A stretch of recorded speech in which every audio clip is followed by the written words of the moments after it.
అందరికీ నమస్తే, welcome to big TV. నేను మీ గౌతమి. గత కొన్ని రోజులుగా చూస్తున్నాం గరికపాటి గారు. అయితే ఆయన గురించి జరుగుతున్న ఎలివేషన్స్ అనుకోవచ్చు, లేకపోతే దీనికి సంబంధించి కామేశ్వరి గారు గరికపాటి గారి మీద వేసిన కొన్ని అభియోగాలు అని కూడా అనుకోవచ్చు. అయితే ఇదంతా కూడా కొట్టిపారేస్తూ నిన్న గరికపాటి గారి టీం కూడా స్పందించడం జరిగింది. ఇటువంటి దుష్ప్రచారాలు కానీ చేసినట్లయితే పరువు నష్ట దావా వేస్తాము అని చెప్పి కూడా కొంతమందికి హెచ్చరించినట్టు కూడా తెలుస్తోంది. అసలు విడాకులైన ఇన్ని ఏళ్ళకి ఆమె ఈరోజు బయటకు వచ్చి మాట్లాడడానికి గల కారణాలు ఏంటి? దీని వెనక ఏమైనా పొలిటికల్ పార్టీ ఉందా, లేకపోతే ఆమె ఎందుకు ఈరోజు అంటే ఇన్ని సంవత్సరాల తర్వాత ఇవాళ ఆమె బయటకు వచ్చి ఎందుకని ఇతని పైన ఆరోపణలు చేయాల్సి వచ్చింది? సో ఇలాంటి క్వశ్చన్స్ అన్ని కూడా ఇవాళ ప్రతి ఒక్కళ్ళు కూడా రైజ్ అవుతూ ఉన్నాయి. సో వీటి గురించి మాట్లాడితే ఇవాళ మనతో పాటు పొలిటికల్ అనలిస్ట్ దుర్గా వడ్లమనేని గారు ఉన్నారు. ఆవిడతో మాట్లాడి మరిన్ని విషయాలు తెలుసుకునే ప్రయత్నం చేద్దాం. నమస్తే అమ్మా. నమస్తే అండి. గరికపాటి గారు, ఇప్పుడున్న జనరేషన్కి కావచ్చు, ప్రతి ఒక్కరికి కూడా ఆయన ఒక ఆదర్శం. అంటే ఆయన మాటలు కావచ్చు, ఆయన ప్రసంగనలు కావచ్చు, ప్రతి ఒక్కరు ఇంట్రెస్టింగ్గా వింటూ ఉన్నారు. జనరేషన్స్ మారుతున్న కొత్త తరం వాళ్ళకు కూడా. అయితే ఆడవాళ్ళ గురించి, ఆడవాళ్ళని ముఖ్యంగా పెళ్ళైన స్త్రీలని ఎలా చూసుకోవాలి అన్న దాని గురించి ఎప్పటికప్పుడు ఆయన చెప్తున్న వ్యక్తి ఈ విధమైన వాడా, ఇంత కామాంధుడా అని చెప్పి కామేశ్వరి గారు చెప్పడం జరిగింది. అతను ఒక కామ పిచాచి అని సంబోధించడం కావచ్చు. సో వీటన్నిటిని మనం ఏ విధంగా చూడొచ్చు అంటారు? డివోర్స్ అయిన ఇన్నేళ్లకి ఈ రోజు ఇలా మాట్లాడడానికి గల కారణాలు ఏమై ఉండొచ్చమ్మా? ఇప్పుడు కామ పిశాచి అన్నారు కదా. కామ పిశాచి అంటే శారద అన్న ఆవిడ ఇన్ని సంవత్సరాలు ఆయనతో ఉంటారా? ఈవిడలాగానే వెళ్ళిపోవాలిగా. లేదు ఆవిడ బయటకు వచ్చి ఎప్పుడైనా మాట్లాడారా? మనం శారద గారిని ఎప్పుడైనా చూస్తూ ఉంటాం. మనం ఇద్దరు పిల్లల్ని, తన పిల్లలు కాకపోయినా ఆవిడ పెంచి పెద్ద చేశారు కదండి. మరి అందులో ఆ పిల్లలు కూడా ఆవిడనే తల్లిగా భావించారు. చాలా చక్కగా వాళ్ళు పెరగటం జరిగింది, సెటిల్ అవటం జరిగింది. మరి అటువంటి పిల్లలు బయటకు వచ్చి మాట్లాడాలిగా. 9 నెలల క్రితం ఏదైతే కామేశ్వరి గారు 2 వీడియోలు చేశారో, ముఖ్యంగా వాలి సుగ్రీవుల మీద ఒకటి చేశారు. ఆవిడ పేరు కామేశ్వరి సరస్వతుల, ఆ పేరుతో ఆవిడ వీడియో చేశారు. చేసినప్పుడు అందులో ఆవిడ వాలి సుగ్రీవుల గురించి చెప్పడం మనం విన్నాం. ఏమని చెప్పింది ఆవిడ? వాలి అన్నగారు సుగ్రీవుడు తమ్ముడు కాబట్టి అన్నగారు తమ్ముడు భార్యను చేసుకుంటే తప్పులేదు, కానీ సుగ్రీవుడు తమ్ముడు అన్న భార్యను చేసుకోవచ్చు కదా అడిగింది కదా. అసలు ఎవరి భార్యను చేసుకున్నా తప్పే. ఫస్ట్ విషయం అంటే వదిన గారి తల్లితో సమానం, మరదలు కూతురుతో సమానం కదా జనరల్గా మనం చెప్పుకునేది సంప్రదాయంలో. అయితే సరే, మీరే కదా ఈ మాట అంటున్నారు, కామేశ్వరి గారే అన్నారు కాబట్టి కామేశ్వరి గారినే మనం ప్రశ్నిస్తున్నాం. మరి మీకు ఇంత విచక్షణ ఉన్నప్పుడు, నీ మరిది గారు తప్పు చేసినప్పుడు మీరు చెల్లుమని 2 కొట్టి, ఇది తప్పు నాయనా, నేను నీకు తల్లి లాంటి దాన్ని అని మీరు ఎందుకు చెప్పలేదు? ఒకవేళ గరికపాటి గారిదే తప్పు అనుకుంది, ఆయన వ్యామోహం పడ్డారు, ఆయన వ్యామోహపడేలాగా మీరు ఎందుకు బిహేవ్ చేశారు? మీరు ఎందుకు ఖండించలేదు? అవునా కదా? మీరు ఎందుకు ఆయనతో కలిసి వెళ్ళిపోయారు? 21 సంవత్సరాలు ఎందుకున్నారు వారితోటి? ఓకే, 2 పిల్లల్ని ఎలా కన్నారు? ఆయన దుష్టుడు, నీచుడు, దుర్మార్గుడు అంటున్నారు కదా. అంత దుష్టుడు, నీచుడు, దుర్మార్గుడు, కమాంధుడు అయితే మీరు 1 ఏడాది, 2 ఏళ్ళు, 3 ఏళ్ళు ఉండగలరు. ఇప్పుడు మొదటి భర్తను వదిలేసి వచ్చినట్టే ఈయన్ని వదిలేయాలిగా. మొదటి భర్త చాలా అందగాడు, చాలా మంచివాడు అని ఆవిడే చెప్తున్నారు, వెంకటేశ్వరరావు గారు. మరి అంత మంచివాడిని, అంత అందగాడిని వదిలేసి ఇంతో ఎందుకున్నారు 21 సంవత్సరాలు? ఇదో పెద్ద క్వశ్చన్ కదండి. ఇప్పుడు సాధారణంగా ఆడవాళ్ళు దేన్నైనా సహిస్తారు, కానీ వేరే స్త్రీతోటి ఏ మొగాడైనా చూసినా కూడా కోపం వచ్చేస్తుంది. ఎంత పొసెసివ్నెస్ ఉంటుంది ఆడదానికి. సహజం ఉండాలి కూడా, ఎందుకంటే మగవాడు చంచల స్వభావుడు అయినప్పుడు ఆడది కంట్రోల్ చేసుకోగలగాలి. లేదంటే 21 సంవత్సరాలు ఉండి 2 పిల్లల్ని కానీ వెళ్ళిపోయి 3వ వ్యక్తితో, ఆ విషయం ఆవిడ చెప్పలేదు. ఆ ఒక్క విషయమే చెప్పలేదు, మిగతా అన్నీ ఆవిడ మాట్లాడింది. ఇప్పుడు మీరు ఏం ఆశించి చేస్తున్నారు? ఇప్పుడు ఆయనకి ఇంత ఫేమ్ వచ్చింది, ఇంచుమించు 15 ఏళ్ళుగా సుమారుగా గరికపాటి గారు తెలుసు. గత 10 ఏళ్ళుగా గరికపాటి గారికి చాలా మంచి పేరు వచ్చింది. సాధారణంగా మీరు గమనిస్తే ఒక మనిషికి ఒక దశ కాలం, పేరు వచ్చినా ఏమొచ్చినా సిరెత్తుకున్న ఒక దశ కాలం. అంటే అది సహజం కూడా. మీరు గమనించారంటే ఎవరి లైఫ్ అయినా సరే, రాజకీయ నాయకులు కావచ్చు, పెద్దవాళ్ళు కావచ్చు, గొప్పవాళ్ళు కావచ్చు, సినిమా వాళ్ళు కావచ్చు, ఒక దశ కాలం వెలుగుతారు అంతే. ఇప్పుడు ఆ దశ వీరికి అయిపోయిందా? ఈయన ప్రవచనాలు చెప్పనన్నారుగా, 60 ఏళ్ళు వచ్చే ప్రవచనాలు చెప్పనన్నారు. ఆ తర్వాత చెప్పలేదు వారు. అంటే నేను అనేది ఆ ఫేమ్ డీఫేమ్ చేయటానికి ఈవిడ కంకణం కట్టుకున్నారు. 100 కోట్లు, 200 కోట్లు, 300 కోట్లు అని మాట్లాడింది ఆవిడ. ఆయన సంపాదించారు, నా పిల్లలు ఇప్పుడు కోటీశ్వర్లు, నా పిల్లల్ని నేను వదిలేసి వెళ్ళిపోయాను అంటే ఆవిడ చెప్పిన దాంట్లో పొంతన ఉండట్లా. ఆవిడ కొంచెం కన్ఫ్యూజన్లో ఉన్నారు. ఓకే. ఎవరో ఆవిడని గైడ్ చేస్తున్నారు. లేకపోతే నేను ఇంకొక వీడియో కూడా చూశాను నిన్న, 4-5 ఏళ్ల క్రితం ఏదో ఒక ఛానల్కి ఆవిడ ఇచ్చారు. ఎంత చక్కగా మాట్లాడారో ఆవిడ. మనిషి చాలా అందంగా ఉన్నారు. అంటే ఆవిడకి విద్వత్ ఉంది, మంచి భాషా పటిమ ఉంది, ఆవిడ ఒక ఏమనాలి వాగ్దాటి ఉంది ఆవిడకి. తర్వాత ఆవిడ చక్కగా పద్యాలు చెప్తున్నారు. ఎంఏ తెలుగు, ఎంఏ సంస్కృతం, ఎంఏ సంగీతం. ఆవిడ సంగీతం నేర్చుకునేటప్పుడే ఈ జానపదాలు పాడే ఈ శివప్రసాద్ గారితో వెళ్ళిపోయారంటారు. అంటే నా భర్త నన్ను బాగా చూసుకోలేదు కాబట్టి నేను వెళ్ళిపోయాను అంటుంది ఆవిడ. ప్రేమ లేదు కాబట్టి. ప్రేమ లేకుండా 20 ఏళ్ళు ఒక మనిషితో ఉండగలరా? ఇప్పుడు ఆవిడ ఏమంటుందంటే నేను సంపాదించి పెడితే ఆయన ఇల్లు చూసుకున్నారు. ఏమంటే ఇద్దరు బయటకు వచ్చేసినప్పుడు కష్టసుఖాలు ఉంటాయి. ఆయన చదువుకున్నాడు, ఇల్లు చూసుకున్నాడు, పిల్లల్ని పెంచాడు. మీరు బయటికి వెళ్ళి సంపాదించుకొచ్చారు. ఒక అడ్జస్ట్మెంట్. మిస్టర్ పెళ్ళాం సినిమా మనకు అదే కదా. తప్పేముంది అందులో? ఇప్పుడు సిగ్గుపడాల్సిందే. అంటే ఆయన సిగ్గుపడలేదు, ఆయన చదువుకోవాలనుకున్నాడు. సరే నా భార్య సంపాదిస్తోంది, నేను ఇలా పని చేయాలనుకున్నాడు. ఇందులో తప్పే ఉంది? ఆయనకు అహంకారం నీకు ముందు తెలియదా? ఇంకొక విషయం, ఆవిడ చిన్నప్పటి నుంచి మేము పక్కన పెరిగామని చెప్పింది. పక్క ఇళ్ళని చిన్నప్పటి నుంచి. మరి అతను ఎవడో నీకు తెలుసు కదా. నువ్వు అదే కుటుంబానికి నువ్వు ఒక కోడలుగా వెళ్ళి మా అమ్మ నాకు వాళ్ళు బాగా నగలేస్తారు అనుకుంది, చాలా రిచ్ ఫ్యామిలీ అనుకుంది అంటే ఏంటి, ఆశపడ్డారా మీరు ఆస్తికి? ఆ పాయింట్ కూడా ఉంది కదా. అంటే ఆ వెంకటేశ్వరరావు అనేవాడిని వదిలేసినప్పుడు మీరు అతను మరి సరైన వాడు కాదా? మీరు ఈయనలో ఏం చూసి వచ్చారు? మీరు ఆశించింది ఈయనలో దొరకలేదా? దొరకక మీరు అతనికి సంగీతం వచ్చు కాబట్టి వెళ్ళిపోయారా? నన్ను పొగడలేదు, పైగా నా మీద కవిత్వం చెప్పు, నా మీద పద్యాలు చెప్పు అంటాడు. ఇవన్నీ ఆవిడ క్లెయిమ్స్. ఇవన్నీ ఓకే. నా దృష్టిలో అయితే వెనకాల ఎవరో ఉన్నారండి. అది మరి అంటే మన ఎగ్జాక్ట్ బీఆర్ఎస్ అని చెప్పలేం కానీ తెలంగాణ వాదులు అంటున్నారు, అక్కడ వైసీపీ అంటున్నారు. అంటే వాళ్ళిద్దరూ ఫ్రెండ్సే కదా ఆ రెండు పార్టీలు. సో అనేది ఒకటి వచ్చింది. ఎందుకంటే ఈయనకి రేవంత్ రెడ్డి గారు ఏదో ఒక పదవి ఇద్దాం అనుకున్నారు.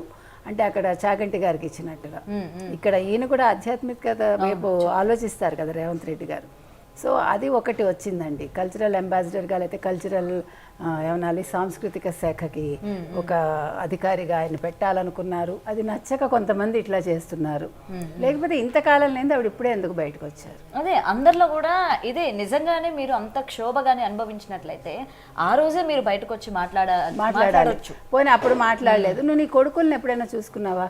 ఆవిడ ఏమంటున్నారంటే నేను వెళ్ళిపోయాక అంటే ఈయన్ని వదిలిపెట్టి పిల్లల్ని వదిలి వెళ్ళాక నాకు లైఫ్ లేదంటున్నావు. అంటే ఇప్పుడు ఈ మూడో వ్యక్తిని కూడా ఆవిడ వదిలేసినట్టున్నారు ఆవిడ మాటల్ని బట్టి. ఓకే, నేను ఇప్పుడు ఫ్రీ బర్డ్ని, నేను ఇప్పుడు చాలా హ్యాపీగా నా జీవితాన్ని ఎంజాయ్ చేస్తున్నాను అన్నీ ఆవిడే చెప్తున్నారు. అంటే కాంట్రడిక్టరీ స్టేట్మెంట్స్ ఆవిడే ఇచ్చుకుంటున్నారు. పిల్లల్ని కూడా భవిష్యత్తు కోసమే వదిలేశాను అన్నట్టు. భవిష్యత్తు అండి, భవిష్యత్తు కోసం పిల్లల్ని మనం వదిలేస్తామా?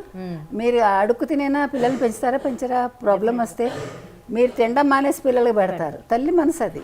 కానీ నువ్వు వదిలేసి వెళ్ళిపోతున్నావు అంటే ఇంకొక వ్యక్తితో వెళ్ళిపోతున్నావంటే అదొక మోహం కావచ్చు, ఇంకేదైనా కావచ్చు. అది అంటే నువ్వు ఎందుకు వెళ్ళిపోయావు మనం ప్రశ్నించడానికి మనం సరిపో. అది ఆవిడ లైఫ్. అది మన నెగిటివ్ ఏం మాట్లాడటంలే.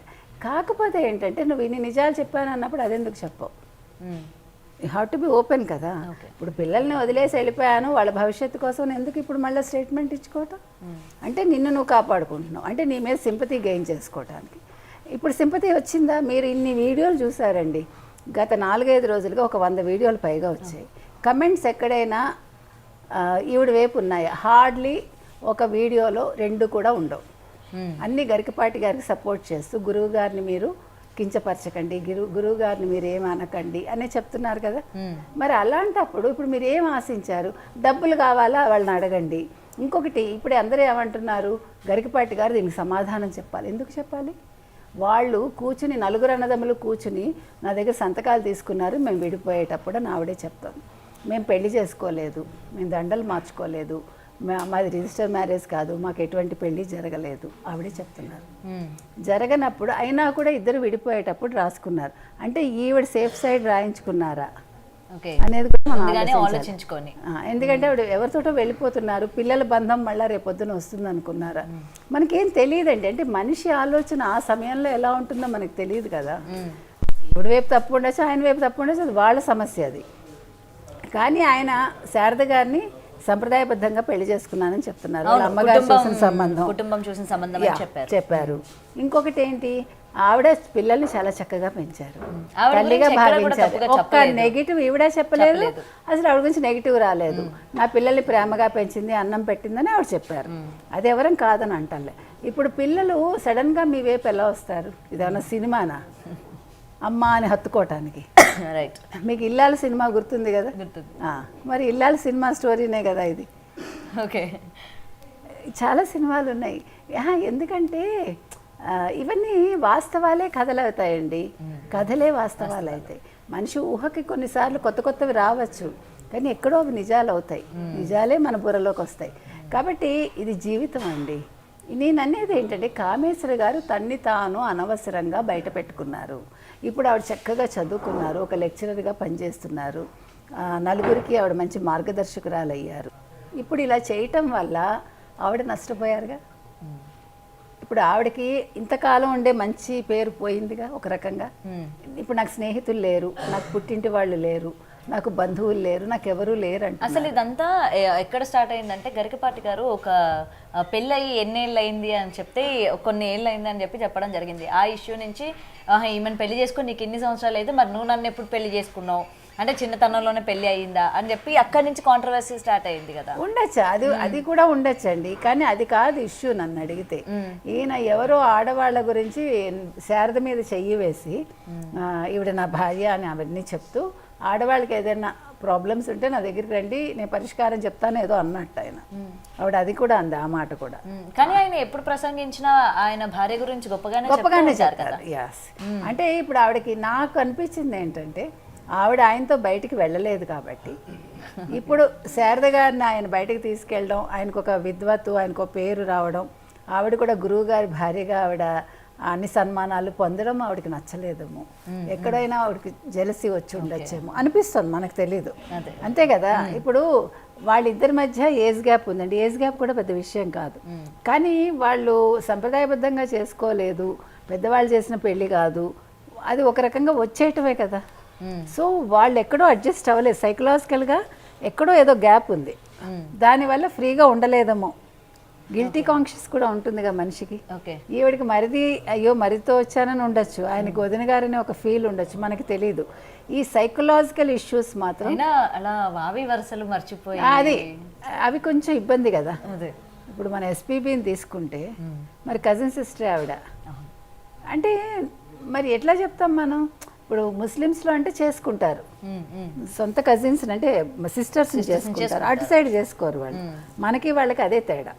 మనం మేనమామ పిల్లల్ని చేసుకుంటాం, మేనత్త పిల్లల్ని చేసుకుంటాం, కానీ మన అన్నదమ్ముల పిల్లల్ని అక్క చెల్లెల పిల్లల్ని చేసుకోం. సో ఇక్కడ రివర్స్ అయింది. నేను అనేది ఏంటంటే, ఎక్కడో ఏదో కాన్షియస్నెస్లో ఇద్దరికి ఏదో చిన్న గిల్టీ ఫీలింగ్ ఉండొచ్చండి, అది దగ్గర చేసి ఉండకపోవచ్చు. అంటే భార్యాభర్తలుగా వీళ్ళు బయటకు వెళ్ళడాలు తిరగడాలు ఉండలేదేమో, అంటే ఎక్కడో అది వాళ్ళు సిగ్గుపడి ఉండొచ్చేమో, మనకు తెలియదు. ఇవన్నీ కూడా మీకు సైకలాజికల్గా మనం ఆలోచిస్తే వీటికి సమాధానాలు దొరుకుతాయి.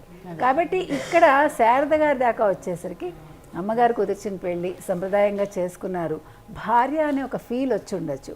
ప్లస్ ఆవిడ కూడా చక్కగా చదువుకున్న వ్యక్తి, పిల్లల్ని సొంత తల్లి కంటే ఎక్కువ చూసుకుంది. ఇవన్నీ కూడా బంధాన్ని పటిష్టం చేస్తాయి.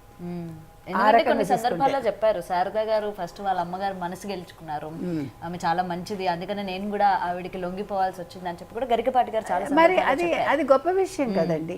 ఇప్పుడు ఈవిడలో మనం చూస్తే కనుక అయితే మాట తీరు కూడా చాలా గంభీరంగా, చాలా దిశగా కనిపిస్తుంది, నేను అనే ఇది కనిపిస్తుంది.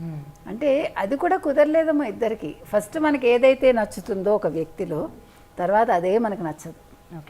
మీరు గమనించండి, ఇప్పుడు ఇద్దరు దగ్గర అవుతారండి, చాలా గొప్పగా ఫీల్ అయిపోయి పెళ్లి చేసుకున్నాక ఆ అబ్బాయిలో అమ్మాయికి అదే నచ్చదు, అమ్మాయిలో అబ్బాయికి అదే నచ్చదు. మీరు గమనించండి, కావాలంటే దూరంగా ఉన్నప్పుడు అవి చెల్లుతుంది. దగ్గర పెళ్ళి అయిపోయాక నాకు ఒదిగి ఉండాలి అనుకుంటాడు, ఇతను ఇద్దరుకుట్లా లేడు మారిపోయాడని ఆ అమ్మాయి అనుకుంటుంది. అక్కడ స్టార్ట్ అవుతుంది. అది ఎక్కడ వస్తుందంటే, మనం పెళ్ళికి ముందు ఉండే ఇది వేరు, అప్పుడేం బాధ్యతలు ఉండవు. బాధ్యత వచ్చేసరికి అప్పుడు మనకి నిజమైన జీవితం ఏంటో అర్థమవుతుంది. ఆ జీవితం అర్థమయ్యాక అక్కడ అడ్జస్ట్ అవ్వాలండి. అది అవ్వకపోవటం వల్లే ఈరోజు ఇన్ని విడాకులు జరుగుతున్నాయి చెప్పాలంటే ఓకే. కదా. కాబట్టి ఇక్కడ వీళ్ళ విషయంలో కూడా అలాగే జరిగింది. ఇవాళ ఆవిడ వచ్చి మాట్లాడటం అనేది మాత్రం నాకైతే సమంజసంగా కనిపించట్లా. ఇప్పుడు చాలా మంది ఏమన్నారు, వాళ్ళ టీం స్పందించినటువంటి గరికపాటి గారు ఇక్కడ అది కూడా అంటున్నారు మేడం. ఎందుకంటే టీం డైరెక్ట్ గా గరికపాటి గారి మీద ఇంత అభియోగం పడినప్పుడు ఆయన బయటకు వచ్చి కనీసం అది నిజమా అబద్ధమా చెప్పాలి కదా. అతను చెప్పకపోతే అతను నిజాన్ని ఒప్పుకున్నట్ట. అవసరం లేదు. ఆవిడ చెప్తోంది నేను ఇప్పుడు కూడా చెప్తున్నానండి, నేను చాలా ఛానల్స్లో చెప్పా, ఆయన ఒప్పుకోవాల్సిన పని లేదు, చెప్పాల్సిన పని లేదు. ఎందుకంటే వాళ్ళిద్దరూ అనుకుని విడిపోయారు, రాసుకున్నారు, ఆ కథ అక్కడితో అయిపోయింది. ఆయన హ్యాపీగా పెళ్లి చేసుకున్నారు, పిల్లల్ని వదలలేదుగా, పిల్లల్ని చక్కగా పెంచి పెద్ద చేశాడుగా. పోనీ ఆయన పిల్లల్ని రోడ్డు మీద వదిలేసి వేరే వాళ్ళతో తిరుగుతూ ఉంటే అప్పుడు అది వేరే విషయం. కానీ ఇప్పుడు అదేం లేదు కదా. ఆయనకి అంత మంచి పేరు వచ్చింది, ఒక మంచి గురువుగా అందరూ భావిస్తున్నారు, ఒక మంచి ఆధ్యాత్మికవేత్త, మంచి అవధాని, అది ఆయన చక్కగా ఆసుగా పద్యాలు చెప్తారు. ఇంత పేరు తెచ్చుకున్నాక ఆవిడతో సంబంధం, ఆవిడ ఇప్పుడు 23 ఏళ్ళు ఎక్కడికి వెళ్ళిపోయింది ఆవిడ. పోనీ మధ్యలో వాళ్ళిద్దరికి సంబంధం ఉండి ఆవిడ పిల్లల్ని వచ్చి చూసి పిల్లల మీద ప్రేమగా ఉంటే దట్స్ ఎ డిఫరెంట్ ఇష్యూ. కానీ ఇప్పుడు అవేమీ లేనప్పుడు ఆయన కొత్తగా వచ్చి ఎందుకు చెప్పాలి అంటాను నేను. అవసరం లేదు. ఇప్పుడు మీ మీద ఒక మరక పడుతుందండి, తుడిచేసుకుంటాం అంతే. దాని గురించి నీ మరక ఎక్కడి నుంచి పడింది అని వెళ్ళి వాళ్ళతో దెబ్బలాడతామా? అవసరం లేదుగా. అవసరం లేదు నా దృష్టిలో. పిల్లలు కూడా చెప్పక్కర్లేదు. ఎందుకు పిల్లలు చెప్పారంటే 9 నెలల క్రితం ఏదైతే ఆవిడ వీడియో రిలీజ్ చేశారో, కామేశ్వరి సరస్వతుల పేరుతో ఒక 2 వీడియోలు చేశారు. అప్పుడు వాళ్ళు క్రిమినల్ కేసు పెట్టారు, పిల్లాడు పెట్టాడు. పెట్టినప్పుడు నిజంగా పిల్లాడు ఒకవేళ తల్లిది తప్పు కాదు, తండ్రిదే తప్పు అనుకుంటే అప్పుడు ఏం చేసి ఉండేవాడు? కేసు పెట్టుండేవాడు కాదు. మా అమ్మ భలే చేసిందే, మా నాన్నదే తప్పు అనేవాడు. అనలేదుగా. అతనేం చిన్నపిల్లాడు కాదుగా, 30 ఏళ్ళు దాటాయిగా. అండ్ ఇప్పుడు కూడా అది ఒకవేళ నిజమైతే తన తల్లికి సపోర్ట్ చేస్తాడు కదా. అదే నేను అంటున్నా, వీడియోలు చేసి ఉండేవాళ్ళు, లేదు కేసు పెట్టకపోయేవాళ్ళు, ఇప్పుడు కూడా బయటకు వచ్చి మాట్లాడేవాళ్ళు. కానీ వాళ్ళు శారద గారినే తల్లి అనుకున్నారు, వాళ్ళు అది మర్చిపోయారు. 10 ఏళ్ళు 12 ఏళ్ళు అంటే వాళ్ళకి విషయాలు గుర్తుంటాయిగా. వాళ్ళేం చిన్నపిల్లలు కాదు, పోనీ తల్లి నన్ను బాగా చూడలేదో చూసిందో అని మర్చిపోవటానికి. కాబట్టి ఇప్పుడు పిల్లలు కూడా మాట్లాడక్కర్లేదండి. టీం స్పందించింది అంటే టీం అని వేశారేమో మనకు తెలియదు. ఏది ఏమైనా వాళ్ళు ఒక హింట్ ఇచ్చారు. ఆవిడ ఎవరితోటి మరి ఒప్పందం చేసుకుంది, ఇవన్నీ ఆలోచించుకుని ఆవిడ కూర్చుని ఒక్కసారి ఆలోచించుకోవాలండి. నేను ఏం చేస్తున్నాను, ఇది మంచా చెడా, ఎందుకు ఇలా చేస్తున్నాను, ఇప్పటికే నాకు చాలా డ్యామేజ్ అయింది అనుకుంటే ఆవిడకి వీడియోలు చేయదు. ఇక్కడితో ఇది పులి స్టాప్ పెట్టి హ్యాపీగా ఆవిడ జీవితం ఆవిడ జీవిస్తారు. లేదు ఆవిడ ఎవరి చేతన మధ్యవర్తి చేత కబురు చేసి నాకు సెటిల్మెంట్ చేయండి అని అడగచ్చు, ఏదైనా చేయొచ్చు. సో మరి ఏం చేస్తారు అనేది వేచి చూద్దాం. ఓకే, చూడాలి అసలు ఈ కథ ఎటు మలుపు. అదే కదా. కానీ ఇప్పుడు దీనివల్ల గరికపాటి గారికి వచ్చిన నష్టం ఏమీ లేదండి. మనం అసలు ఇప్పుడు ఆయన మీద ఎవరికి నెగిటివ్ థాట్ కూడా లేదు. ఎప్పుడో జరిగింది. ప్రతి మనిషి జీవితంలోనూ మంచి చెడు రెండూ ఉంటాయి. దాని గురించి ఇంత అవసరమా అని అందరూ అనుకుంటున్నారు. ఆయన పేరు పాడు చేయకండి అనే ఇక్కడ రాస్తున్నారు కింద కమెంట్స్లో. ఆయన గురువు, మాకు మంచి విషయాలు చెప్పారు. చాలా మంది తల్లిదండ్రులు అయితే మా పిల్లలకి చాలా ఇష్టం ఆయన ప్రవచనాలు వింటారు. ప్రతి వాళ్ళు చాగంటి గారిది వీరిది ప్రవచనాలు పెట్టుకునే లాంగ్ డ్రైవ్కి వెళ్తారండి. అమెరికాలో ఏంటి, ఇండియాలో ఏంటి, ఎక్కడైనా కూడా. సో ఒక మంచి మార్గంలో పిల్లల్ని మళ్ళిస్తున్నప్పుడు అక్కర్లేని వివాదాలు అనవసరం అని నేను అనుకుంటున్నాను. Okay ma'am, right. చూడాలి అసలు నిజంగా అంటే ఇంత స్థాయిలో ఉన్న వ్యక్తికి రేపు పొద్దున ఏదో ఒక పదవిలో కూర్చుంటారు, ప్రజలు ఆశించినట్టు ఆయనకు ఒక పదవి కూడా రాబోతోంది అనుకునే టైంలో ఇటువంటి కాంట్రవర్సీస్ అది మామూలేలేండి. ఎప్పుడైనా కూడా ఎవరైనా ఎదుగుతుంటే చూడలేరు కొంతమంది, అది సహజం. అది ఏంటి ఈయనకైనా, లేదు ఏంటి చాగంటి గారికైనా అంటే మనం కూడా చదువుకుని మనం కూడా ఎదిగితే వస్తాయి, అన్నీ కూడా మన్ని కూడా వరిస్తాయి. కాకపోతే ఈర్ష్యాశీలు అనవసరం అండి మనిషికి. మనకి విద్వత్తు ఉంటే మనం ఎదుగుతాం అంతే. లేదు నేర్చుకోవాలి అంతే తప్ప మీరు ఎదుగుతుంటే నేను ఏడిస్తే ఎప్పటికీ ఇలాగే ఉంటాను నేను. Right, thank you so much. Thank you, నమస్తే. For more videos like this, subscribe Big TV channel.